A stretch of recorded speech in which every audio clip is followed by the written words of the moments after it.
When it comes to Studio Ghibli films, I don't really believe there is an objective best film in the company's catalog. Like, there are things in some films you can point out as being done better than in other movies, but you can kind of flip that around in all directions. I mean, sure, there are some movies that if they are your favorite, then good for you, but like, you're kind of weird and I don't want to really be friends with you. But for at least like 80% of their movies, if you said any of them at random was the best or your favorite, then I would completely understand. It really just depends on what type of movie you're looking for. So with that being said, it's time for my hot take. The Wind Rises is the best Studio Ghibli movie. Now, I don't know how much of a hot take this actually is now, considered I don't really keep up with Ghibli fans, but I do know that when this film was first coming out, a lot of people were not so big on it. Me though, I've always loved this film. I was one of its biggest advocates a long time ago, and I still am. My number one has almost always been Mononoke, but the more time goes by, the more I appreciate The Wind Rises more. And as of now, it's kinda taken its position. As I said, it's weird to pick what you think is the best because objectively judging Ghibli movies is a lot less easy than other animated films. As I said, this really comes down to your own personal preference and what you expect or prefer to see in their films. And when it comes to me, I like personal tales. I like character studies that reflect the beliefs and life of the artist writing the story. And that's exactly what The Wind Rises is. But before we get into all those details, I just want to let you guys know that if you're not subscribed to the channel,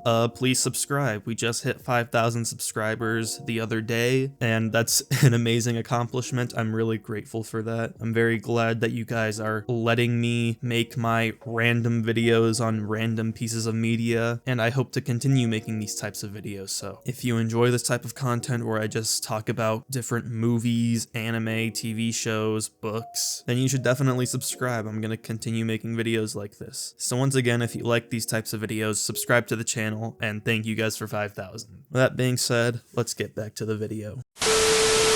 It may be outdated to say this now, since How Do You Live is out now, but The Wind Rises by its time was Hayao Miyazaki's most personal film. He takes the life story of a real engineer from World War II era Japan, as well as his own life story, and paints a picture that twists and blends the story of Jiro Horikoshi with the fictional and imaginative tales that Miyazaki applies to make one of his most grounded tales while still giving it the grandiose flavor and magic of the films earlier on in his career. Just the concept alone is a lot more fascinating and intriguing to look and think into on a deeper level than the usual Ghibli film. This isn't to say that there's nothing below the surface of the other films, of course not, but I think there are very few stories the company has told that comes as close to what this one represents in terms of its connection with its creator, as well as how deep it goes into its characters and themes. I believe Jiro is one of, if not Ghibli's strongest protagonists for these reasons.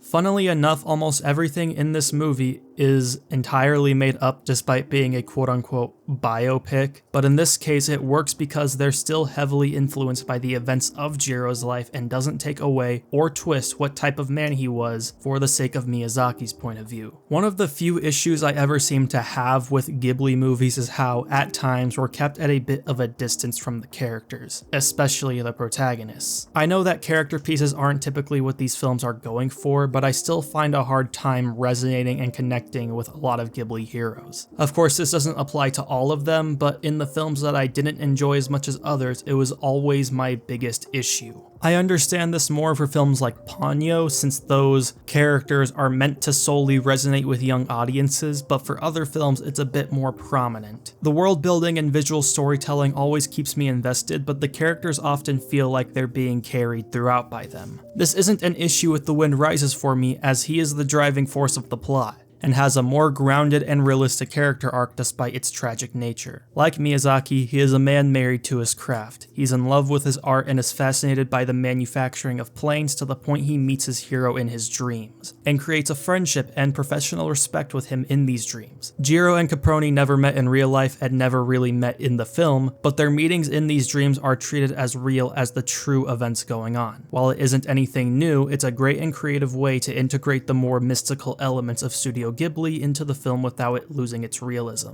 All of the dream sequences are some of the best scenes in the entire film because of their subtle imagery mixed in with the intertwining realms of grounded realism and mythical fantasy. These dreams are the places where the messages of the film are on full display through dialogue and the events that go on, because of the mental projection of the two men's current state of mind. The beginning of the film, where Jiro meets Caproni, tells you both the philosophy on war that the creator of the film holds and the philosophy that Jiro will hold later on in his life when he begins working on planes. As while he never directly speaks up against the war, we see him opposed to it and just violence in general through more subtle actions and desperate propositions of removing weapons from his planes. He remains conflicted until the very end of the story, and that conflicted nature never truly goes away. If you compare the environment and atmosphere of his dreams in the first scene of the movie compared to the final scene, you can see just how much he's changed in life, and how much this conflicted nature has affected him. This could make his character arc seem a little incomplete, but that only adds to how real and human he feels. Complex matters and dilemmas such as these don't ever truly stop weighing a person down, and it follows them for the rest of their lives even if they do their best to move past it. There's no changing the past, and you have to live with the consequences of your actions, as difficult it may be for the rest of your days. Oftentimes, late in their careers, older filmmakers will take notes from their oldest works and reuse certain narrative devices, plot points, and techniques in order to give a more realized version of those things to help make their newer work better. For example, Kurosawa took a lot from Stray Dog when making High and Low. Scorsese took many old notes from Casino when making The Wolf of Wall Street. And I believe Miyazaki took a lot of notes from his older works as well here, such as Nausicaa and Porco Rosso, both for more subtle and more obvious reasons. It's one of the reasons why I like to watch older films of these filmmakers before their newer stuff, just so I can see how they grew, improved, and built on their older styles for their more matured and realized works in their careers. It brings a bit of a study-like fascination to the film, which always makes them a more interesting watch for me, since I love looking into the more technical and personal aspects of filmmaking and storytelling. So the more personal a film is, the more I will likely enjoy it. The later in life works are always more interesting to me because of those reasons, and it shows in this film as well. One thing I appreciate about Ghibli is that they never really feel like they're rushing things. Even when there's less time than you'd hope, everything typically goes at a very consistent and smooth pace, and the second half of The Wind Rises is one of my favorite examples of this. The story slows down in the second half compared to the first, which is uncommon but effective. Much of this hour is dedicated to the romance between Naoko and Jiro, and the dilemma that Jiro faces in trying to balance the pinnacle of his work and the marriage he has on borrowed time. Not much time passes until their marriage, and some may find it a little rushed or unnatural, but I find it fitting because these two are working with very little time, and they are desperate to make things work despite that. The rushed nature of their marriage, trying to experience as much as possible together before Jiro is inevitably sucked back into his work, is melancholic and beautiful to me, and it presents their desperation very well. Their relationship and Naoko's portrayal of love is one of the most beautiful I've seen in an animated movie. It's one of the reasons why Naoko is one of my favorite love interests in Ghibli. She knows she doesn't have much time left, but she doesn't let it ruin what she has right now. It's only until she fully comes to terms with Jiro's way of living that the tragedy truly begins to unfold. The underlying dread of Naoko's fate lives beneath the boards of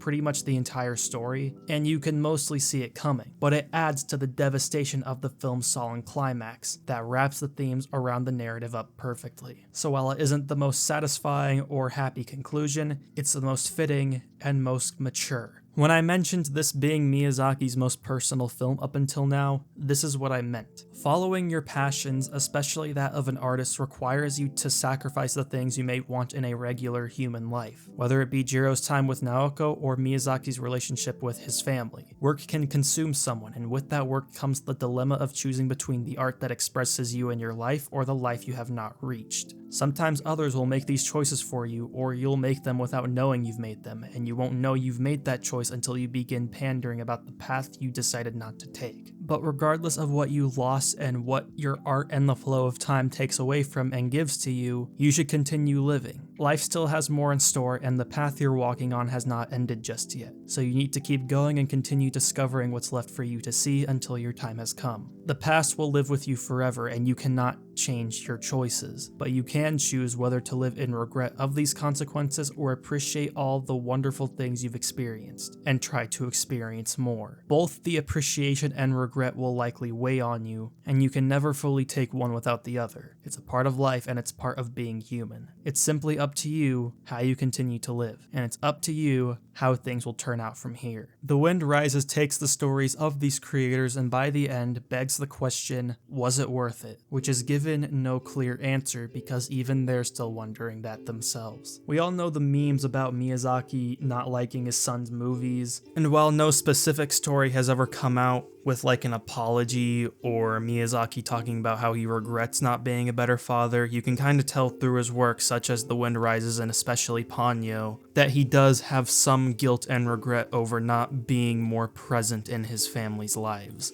And we know both from his son and Miyazaki that he did not get to be around for him very much considering he was so consumed in his work. So just from those stories alone, you can see just how much Miyazaki's own life connects with Jiro's. These introspective ideas and the way they're presented, as well as the film's portrayal of love and the complicated nature of artists and humanity, is the reason why The Wind Rises is such a magnificent movie to me, and why, as of now, it's my current favorite movie from Studio Ghibli. Of course, that might change considering How Do You Live still has not released in theaters in my country yet, but you guys will find out when I review that. If you enjoyed this video, feel free to leave a like, comment down below what other movies or anime you'd like to see me cover next, and subscribe to the channel, of course. Turn the bell notification on too. I want to say thank you all for 5,000 subscribers one more time. It really means a lot. Let's hope to get 10,000 subs by either the end of the year or the end of next year. It's been a great journey with you guys so far, and I don't plan on stopping anytime soon, so really, thank you guys. Y'all are the best. With that being said, I'll see you guys next time. That's all I have to talk about today. Y'all have a good day.